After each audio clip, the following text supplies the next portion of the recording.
ഒന്നത് തെന്നി കിടക്കുകയാണേ. അവിടേക്കൊക്കെ പോയി കഴിഞ്ഞാൽ എന്താ അതിൻ്റെ വ്യൂ എന്നറിയോ?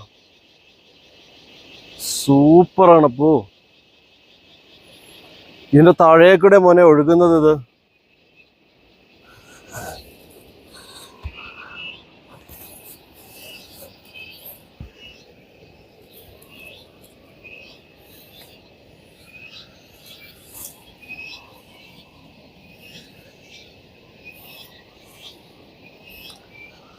മൊബൈലൊന്നും ഉണ്ടടാ.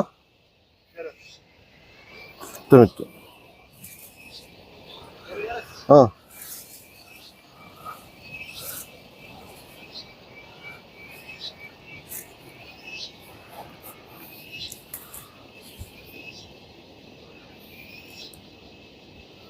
പുസേ, നിനക്ക് ഇറങ്ങി വരാൻ പറ്റുമോ? ഞാൻ ഇറങ്ങി വഴിക്കട്ടെ. എന്നാ മൊബൈലൊന്നും ഉണ്ടോ മോനെ? ആ